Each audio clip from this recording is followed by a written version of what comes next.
Hey, what up guys, I'm Dark, or F2R, and welcome back to From TCG to RPG. Now, you might be wondering, from TCG to RPG, why are you welcoming back? This is new. Well, the only thing new here is the name. So this series' original name was moves from the Pokemon trading card game, and it did add a lot of feedback back then. A lot. It was, well, a bit. But so yeah, I decided to change up the name of the show to make it a little more enticing, and I came up with From TCG to RPG. So last time we explored the TCG Pokemon moves that exist on the original base set, and this series' main goal is basically I'm just trying to adapt the TCG moves into RPG moves. So today we're continuing after the base set, and we're adding on to the jungle set. So for today we have quite a few contestants, as I can see. So let's begin. The first Pokemon for today is the Pokemon Kangaskhan. Kangaskhan on the jungle set has a move called Fetch. So what did I thought about Fetch? So first of all, there's already a move which is kind of similar. That move is Knockoff. Since Knockoff is a dark type move, I decided that Fetch should be a normal type move and it should be its counterpart. So, like I said, similar to Knockoff, it deals damage and holds on to the target's item, making it its own. Basically the same description as Knockoff. And since I'm already taking a lot of stuff from Knockoff itself, this move has the same attributes that its inspiration has. So it's a physical type move, and it has 65 of power and 100% of accuracy. Next up, we have Nidoqueen with the move Boyfriends, which I ended up by adapting to Lovers. And no, it is not a JoJo reference.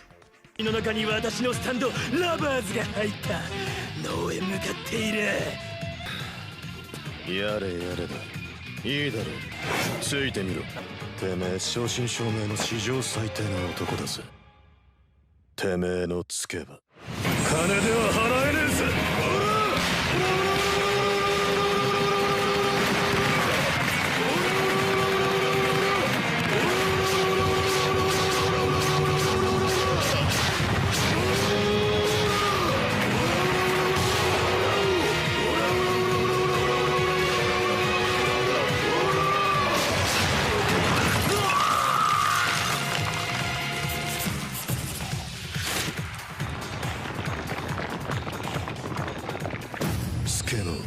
領収書だぜ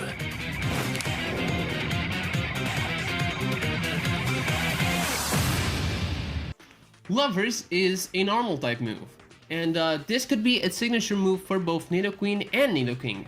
The objective of this move is that it can be only used during double battles once you're using a Nidoqueen or a Nidoking.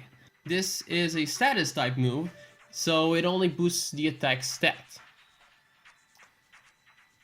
Pinsir with Iron Grip. Do you know what the word Iron Grip means? It means that you hold on to something super tightly and you try to not let it go. So for Pinsir and this Iron Grip move, I decided to adapt it and make it into a fighting type. The user clings onto the target tightly, leaving it paralyzed, so it has a stat condition. This move is a physical type move, obviously, and since it has a lot of power that can make the target paralyzed, I decided to have it with 120 of power, but it can fail a lot of times, having 75% of accuracy. Next up, Venomoth with Venom Powder. This obviously is a poison type move. Basically this move acts like poison powder, but deals damage like Toxic by making a Pokemon badly poisoned. Badly poisoned Pokemon lose an increasing amount of HP at the end of each turn. But the difference between Venom Powder and Toxic, it's a weaker Toxic. So this Venom Powder is a status move, and it will leave your Pokemon poisoned 100%. Next up on the list, Executor with Big Explosion. It is a grass type move. So on the first episode, I was talking about signature moves and how like more and more Pokemon seem to be getting them. So I feel like this big explosion could be the signature move for Executor. It acts the same way as Egg Bomb, but it deals a lot more power. So it is a physical move with 120 of power and 75% of accuracy. Gloom with Foul Odor. It is a grass type move. This move can leave the target with any status condition, but the user always gets confused. So it's basically a double-edged sword. So it can leave your enemies paralyzed, burned, freeze, sleeping, or confused. You'll never know what the outcome of this move is because it's random. And this Foul Odor move is a status move. Next up, Marowak, Bellsprout, and Nidoran Female, with Call for Friends or Call for Family. This attack has two different actions. If the Pokemon is wild, it can call an ally Pokemon if using Call for Friends, or a Pokemon from the same family branch if using Call for Family.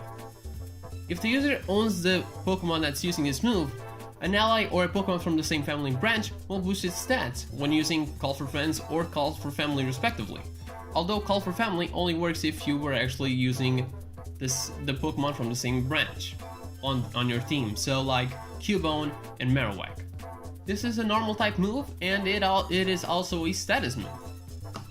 Now we're nearing the end of our episode. I hope you guys are enjoying it. So let's move on to Rhydon with Ram. Basically, it's a stronger takedown. Since it's stronger, the effects of recoil are double, so instead of the user losing a fourth of its HP, it loses half of its HP. It is a ground type move, and it's a physical one, with 120 of power and 75% of accuracy. Finally, for today, the last two mons, Primeape with Tantrum and Taurus with Rampage. This is a normal type move, and this could be a signature move for either Primeape with Tantrum or Taurus with Rampage. This move would act similar to Rage. Once it starts attacking, this move only ends after 5 turns, but each turn that passes, the attack stat raises, and at the end, the user is left paralyzed. So it acts similarly to Rage, but mixed with Alt Rage. Instead of being confused, it gets self-paralyzed, because the Pokemon was using so much power that he got immobile, I guess. This is a physical move, and it starts at 50 of power. It also has 90% of accuracy. Well, that's it for this episode. I hope you guys have enjoyed. During Wednesdays, From TCG to RPG are going to be the main things on the channel, so I hope you guys do enjoy them. Don't forget that it always comes out at 6 PM, but if you want to see them earlier, you can just hop onto my Patreon and check out everything I have there. For you to watch some videos, you have to accept one of the tiers, but that is all up to your credit, and thank you so much for it. Anyways, I gotta get out of here. Don't forget to check me out everywhere on the internet, and yeah, maybe I'll see you again next week. Take it easy, my boys, 'cause Dark is out.